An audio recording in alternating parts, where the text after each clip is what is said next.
was in the wrong view. Hello, everybody. Thank you for joining our Digital Live. My name is Ian, and I'm one of the field managers here at the Digital Summer Clinic. I'm here with my other field manager, Justice, and we are talking to Grace Andreski, the social media manager at the Detroit Pistons. Thank you for joining, Grace, and thank you to everyone watching. We're excited to chat with you. To everyone watching, please comment questions for the Q&A later in the chat.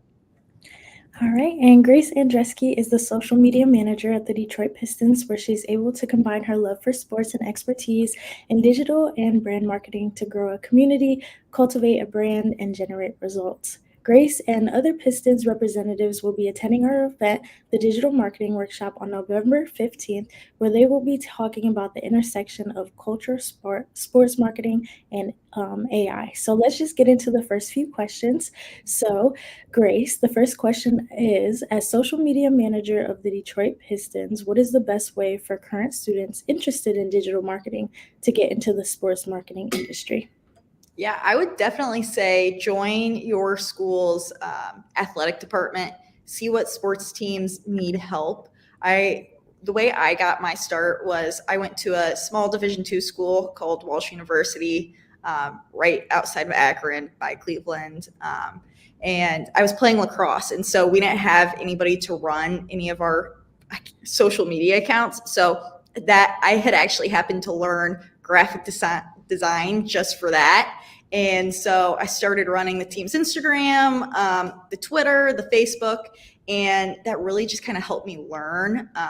Obviously, while playing, it's a little bit difficult, but learning how to take pictures, set up a media day. So if there's any other sports teams at your school in the athletic department, definitely reach out to those teams or the high school athletic departments, travel teams. That's a very easy way. The other thing is make connections. Go on to LinkedIn and just really try to find somebody that has your dream job. See what they did to get to that job and just try to message them. Sometimes they won't respond, but if they do, that's an easy connection in the door. When I got my first internship was with the Premier Lacrosse League. And so that one was actually because I had reached out to one of the girls that was running the social media at the time. She really helped get me in the door. So that's just kind of my biggest advice. And as well, create a portfolio. So if you have, it's called gondola.com, go and you can link all of your social media posts that you have posted on any account, and it'll pull in all of your metrics. And so people can actually go through and see what you've done. They can find you by region. So if somebody wants a freelance social media person, they can find you that way. Yeah, absolutely. I mean, seeing myself in a position where you were in the past, I'm looking to get into the sports marketing industry. Insights like that is only going to help me out and everybody else that's watching here. And even to relate it back, when I just was starting in my marketing kind of endeavors, I was just working for a small business supplement store, and I just kind of took initiative and said, hey, let me run your social media. And from there, I've been able to build myself into just where I am now, and it's just stepping stones into my desired career.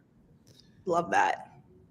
So we'll get on to our next question. And then, as maybe most of you are aware, the Detroit Tigers, the Lions, and hopefully the Pistons this year have all kind of turned their stigma around of what their sports and outcomes are. So how has the culture changed in Detroit sports that you've seen, and how has that helped market the brand, events, and promotions the Pistons hold? Yeah, I mean, it's definitely easier when you're winning, right? Everything, we've learned it the hard way. It's hard when you're losing. But when you're winning, you get all the people through the doors. So one of the things that we've done when the Tigers and the Lions and the Red Wings have a really good game is we kind of use all of that momentum and we make our own posts. So every single time the Tigers won in the playoffs, you can go back through our feed and we posted Jaden Ivey throwing a first pitch, Cade Cunningham throwing a first pitch. So all of our like the Tigers, the Lions, the Red Wings, all of our social teams are very close and we all talk all the time. So we're all kind of using each other to help amplify the content. So even if you go back through yesterday, we had made a tweet I was like, can I get a Detroit basketball? And so the Red Wings are in our comments saying Detroit basketball. So that's just kind of one of the ways, is just really like, and that's the Detroit way too. We're all hyping each other up all the time. So that's kind of one way we're using it. No, I definitely love that. That's actually so cool, especially like having other Detroit teams comment. That's really cool. So, our last question of the day that we have for you is, what can we look forward to at the upcoming digital marketing workshop from your panel, the intersection of culture, sports marketing, and AI? Yeah, definitely a lot more about AI. Something really interesting about social media with AI is that there's this new tool called social listening. So we can go through and we can really figure out what our fans are saying. We can find trends. So if they're really talking about Cade Cunningham, we can figure out that, okay, they want this kind of Cade Cunningham shirt, or they want us to make a TikTok about this. And we can also watch what kind of TikTok trends are going on, so we can jump on it before it takes off and we're too late. So that's one of the biggest things is AI. Yeah, no, I can definitely see, just even, at my past internship, seeing how AI is being implemented in every aspect of business. And even myself, I'm really curious to see how it goes, especially with like social media. And like you said, staying on top of trends. I mean, trends can carry you through tough times. So I think that learning about tools like that will really be insightful for a lot of us trying to get into more of the social media marketing work. Yeah. So that's the last questions that we have for you. So now I'm going to turn it over to our live chat here with a couple questions they have for you. First up, we have Michael Gadian or Gashian. Sorry if I'm mispronouncing your name. This one here, he's just giving a shout out here. He's 32 from Ann Arbor and loves the Pistons and the Detroit teams. He's a communications major, and he'd like to give a shout out to Professor Kim Barker, who is a pretty known name around here at the clinic. Of course, everybody loves Kim around here. And then we will get to his question here. He is asking, what is the easiest and hardest part of being the Pistons social media manager? Well, the hardest part is definitely not winning. So easiest part is I have a really cool job. I get to be around the team. I get to travel with the team. I have to stay in the 5-star hotels that the players also stay in. So I get all the really cool perks of being the social media manager. But just my day-to-day job, I'm always getting to be creative. I get to watch basketball every day. I'm watching TikToks and commenting on TikToks. Like I used to say that one of my hobbies, I didn't know what my hobbies were. So I'd be like, maybe looking at my phone on social media. And I really kind of turned that into a career, which is awesome. And so just being creative, no day is ever the same. So constantly being on the move, doing something different, and just even being a student athlete myself, getting to continue to watch sports has been awesome. But going back to the hardest part, it's you can't control what you can't control. Like I'm not on the court playing basketball, so I can't control if we win a game. And so definitely having to deal with the negative comments after is really hard. And it's also hard to figure out, okay, we can't focus on just basketball content if we're losing all the time. What else can we do? And just having to have those tough conversations of, all right, we're going to need to pivot into this lane and trying to figure that out. But Yeah, no, I think that's honestly, when it comes to marketing, I find that especially running social medias that I've done in the past, creativity is the hardest part. Like you said, not everything's going to go your way. You're not going to have all the materials, so you have to make up. So like we say over here at the clinic, we do the fail faster method. So you try everything and you figure out what works and what doesn't. Yeah, in sports and being in a real-time environment is definitely a lot harder than if you're just for a brand, right? You can schedule everything out. You know what's going to happen at an exact date. Like if I was working at Under Armour, right? Like you're marketing a new retail drop and you know what your brand persona is. But when it's more of a live entertainment game, things are constantly changing. So you're always on the move and you're always going to have to pivot if something goes wrong, versus other brands that don't have as much of a risk as a sports team does.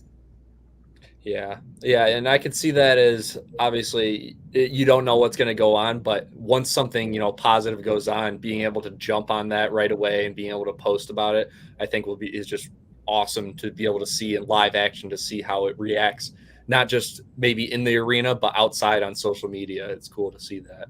Yep. And then we will move on to our next question here. This is from one of our field managers here, Bian Farha. She says, what's one piece of advice you'd give to anyone interested in social media management? Yeah, definitely build your portfolio, link it in your resume. Just really try to get that experience running a social media account. It doesn't have to be for a sports team specifically, but just put it in your resume. I know a lot of people that are like, oh yeah, I've ran this brand's account, but they don't ever put it in their resume. And so even if it's a small page, it doesn't matter how many followers it has, put it in your resume. Absolutely. Every little piece can make the most. So we will move on to our next questions. We're getting a lot of questions here. Everybody wants to know. This is from one of our past field managers here, Sydney Lawrence, who also commented she did play lacrosse too. Oh, love it. And she says, what's the most fun and what's the toughest part of your job? I guess you kind of already did answer this one, but just I guess if you have anything additional you want to add to that. Like I said, it's just like I'm pretty young. I'm 24, and so this is like my first time getting to travel to different cities and seeing different things. So that's really fun, being able to go and see like Memphis. Like I would never go to Memphis on my own, but being able to go with the team, that's really fun. Or sometimes we work with influencers or celebrities. So like Big Sean was just here, and so you kind of get to meet Big Sean. Or Joey Chestnut came to a game, who is like the guy who eats all the hot dogs on 4th of July. And so we had dinner with Joey Chestnut, and I'm like, never in my life did I think I would be eating with him. But it's like I said, it's just every day is different, and you never like expect the really cool things to happen, and then they just happen. You're like, okay, well, I had dinner with Joey Chestnut. I think that's a once in a lifetime opportunity, and honestly, I'm kind of jealous. Love it. And we have a question here from Nick. He says, do you know what social posts will go viral, or is it truly unexpected or random? Any common themes you have noticed on your highly engaged posts? Yeah. For us, like it's jumping on trends.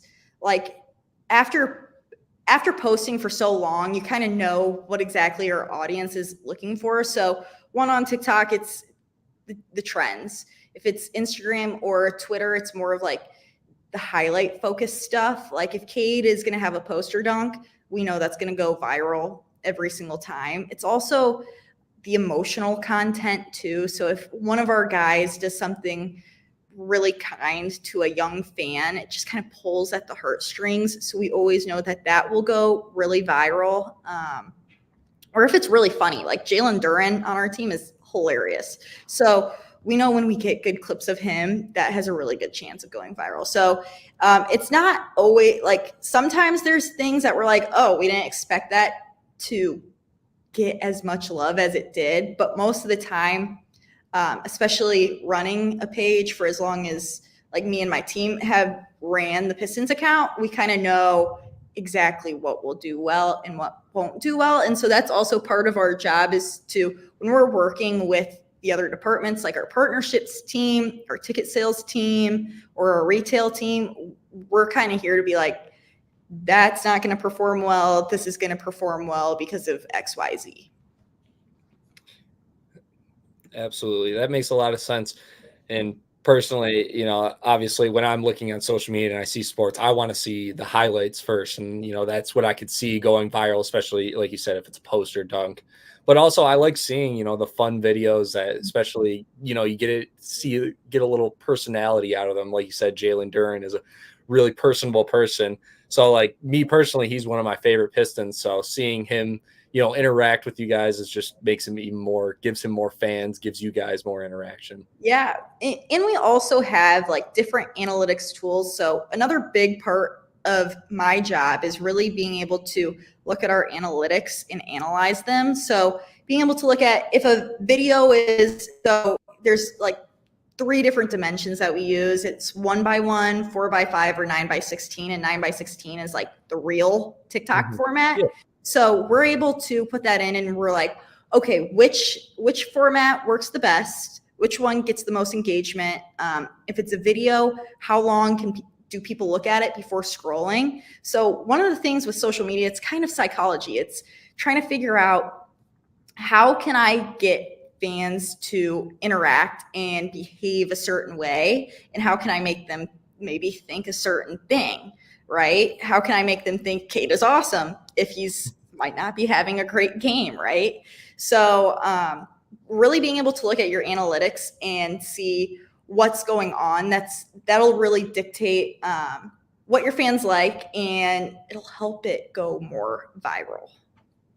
Yeah, that's awesome. And I think that's really, the name of the game is playing the psychology of the viewers. So, and just being able, especially, I'm sure you'll be able to touch on that at our upcoming event, just seeing the little analytics and especially how you can use AI to see those analytics. It's only going to take you farther.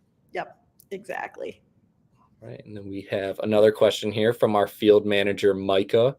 She says, "Hi, Grace. Can you share what inspired you to pursue a career in social media and digital marketing, and how did you end up with the Pistons?" Yeah. So when I first entered college, I had no idea that social media was even a job, I didn't even realize that working in sports was an option. So I went into college thinking I wanted to be an entrepreneur. So I actually created my own phone case company, which was completely different from what I'm doing now, but it taught me one, graphic design, how to market something, how to run a social media page and sell stuff. And so when I went into my sophomore year, I kind of started to like dig deeper into, okay, what else do I want to do? Because I don't know if owning a business is really for me. So like I said, with the Premier Lacrosse League, there were 2 girls that ran the social media accounts, and they had a podcast. And so I would listen into their podcast all the time about how they got into sports. And so eventually I reached out to one of them, had a phone call. She talked to me about what her job was. And I'm like, okay, this is really cool. And all in that time period, I'm also starting to run my own lacrosse team social media account. So, it was just like really learning. And then by my junior year, I got the internship with the PLL, and they taught me so much stuff.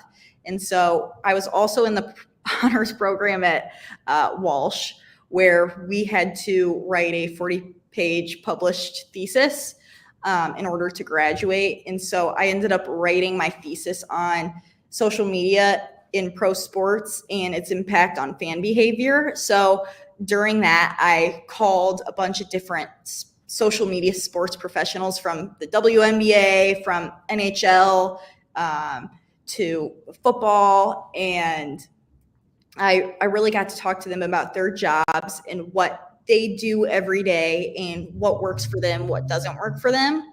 And so doing all of that really helped my resume and helped get me into the Pistons. So actually, as soon as I graduated, I graduated at the beginning of May. 2 weeks later, I started right at the Pistons. So I got really lucky.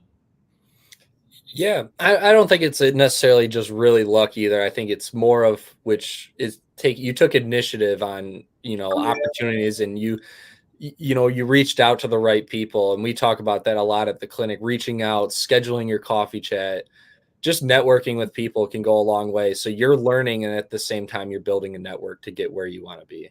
Yep. And I guess going back to another piece of advice is use your school projects and gear it towards, if you want to go into social media or professional sports, like research those topics. If you're able to change like what your topic is, research what you want to go into, and again, use it on your resume. Talk about it in interviews. That way it shows that you know about the subject matter versus just going in and like, oh, I don't know.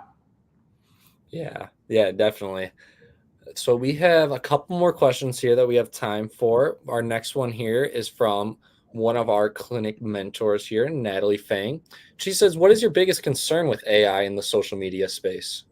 Yeah, I'm definitely plagiarizing. There's times that we get stuck in, I don't know what to caption this photo or video. So we'll use AI to just kind of help us. But it gets connected in all of our social media tools.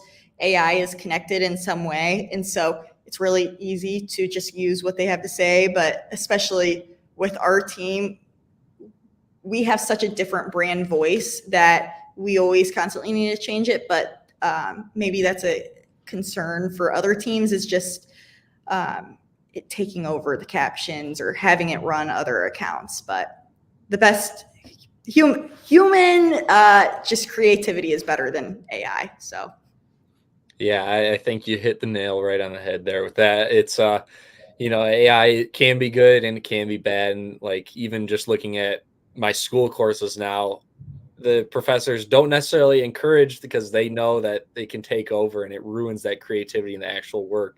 But obviously there are benefits, such as, proofreading things or, answering simple questions. It can be beneficial. So seeing it on a larger scale where you're at, there's that higher risk and higher reward with it.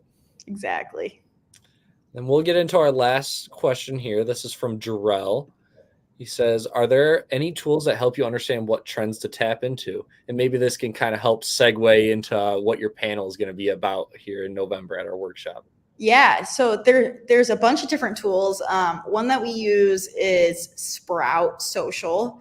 And so within Sprout, you can get social listening. And so in the social listening tool, we're able to connect and see what's trending right now, and see what people are talking about. How do they feel about this trend? Like, what's the positivity sentiment around it? Another thing that we use is TikTok. They do like a trends list. So anybody with a business account can go through and see what hashtags are trending, what sounds are trending, what creators are trending. So there's a bunch of different things that we can use to tap in. I know even for our influencer team, they have tools where if they can look to see what creator in Detroit is recently popping up and on the radar of social media. So yeah, absolutely. And I'm sure everybody would love to come. And if you'd like to attend the digital marketing workshop to hear even more from Grace and her team about that, feel free to sign up on our website. And that looks like that's going to conclude our questions from the comments for today. So thank you again, Grace, for joining us and giving all this valuable information.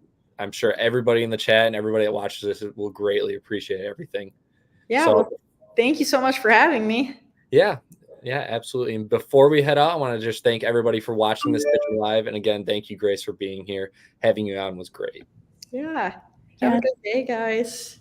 Oh, yeah, thank you. But so just for everybody who's watching right now, just continue to keep up to date with our digital live events this fall. Our next live will be on Thursday, November 7th, so tune in. And then also check out our upcoming event, which you've heard throughout this whole digital live, the Digital Marketing Workshop on November 15th. So we will see you at the next digital live. Thank you, Grace. Yep. Thanks, guys.